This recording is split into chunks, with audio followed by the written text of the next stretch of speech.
Hello, xin chào tất cả các bạn, mình tên là Tuệ Văn đây. Và đây là đồ chơi của anh mình. Hôm nay mình sẽ review lại đồ chơi của anh mình cho tất cả mọi người nhé. Mình bắt đầu review thôi. Hôm nay thì mình mới mua một loại đồ chơi mới. Nó có tên là Chiến Long Xạ Thủ. Và cái con đây là con nhân vật của mình.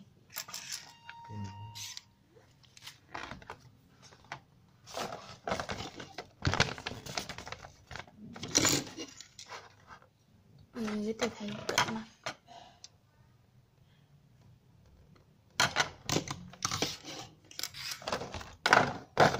Trong cái con này thì nó có 3 cái như thế này. 3 cái. Và chủ nhân của cái con này nó tên là Vũ. Tên của nó là Hổ Trắng Cuồng Phong siêu cấp. Mình sẽ, con này cần bắn này ở những cái này nhá. Mình sẽ bắn thử cho các bạn xem.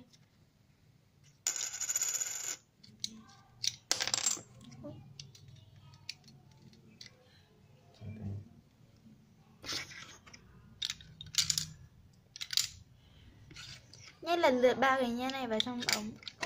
Cái ống như thế này. Bắn này. Cái huy hiệu nó sẽ nhả ra từ phần ngực nhé.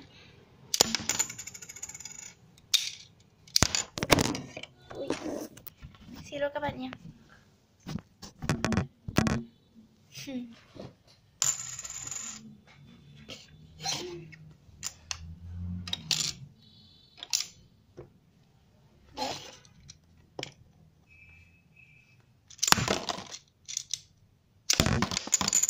Đấy.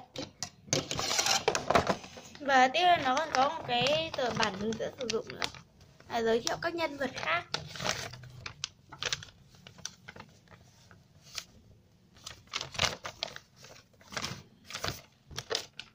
Đây là cái hộp của nó này.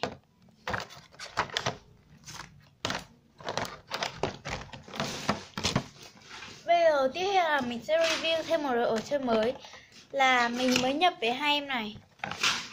Một em gấu Ryakuma mặt màu hồng ôm cốc kem.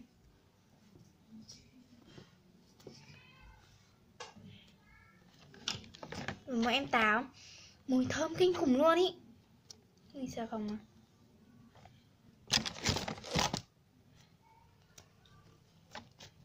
Em Ryakuma là thơm mùi vị dâu.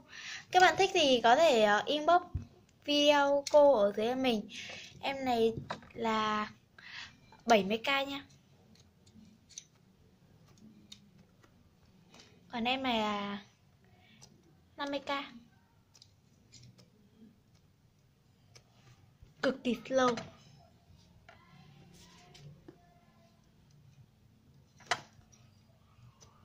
Tại vì nó slow với nó rất thơm hơn những cái quả táo khác.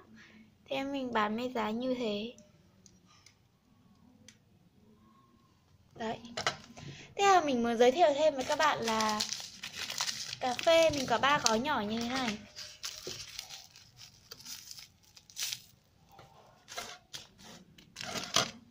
Đây với 3 gói đỏ và 3 gói màu vàng.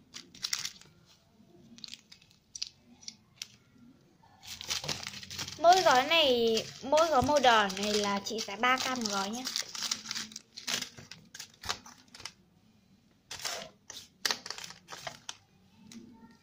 Tiếp theo mình có 2 loại trà này nữa. Đa. 2 loại trà này, mỗi trà gói này là 4k, gói này 2 gói này đều là 4k nha. Một cái rũa móng tay 10k.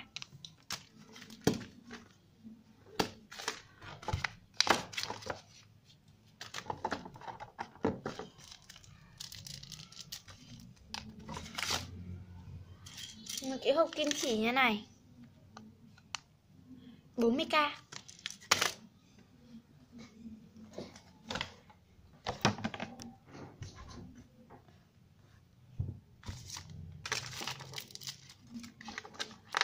Một tí xíu đánh răng như này nhá. Cái này Cái này chỉ trị giá là 2k thôi. Còn cái này cũng có thế, cái này chỉ giá 1k.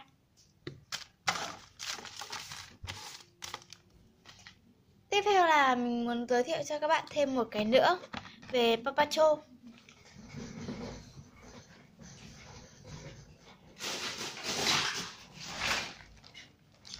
Đây là cái túi đồ chơi của anh mình, và video sau thì mình sẽ review cái túi này nhé.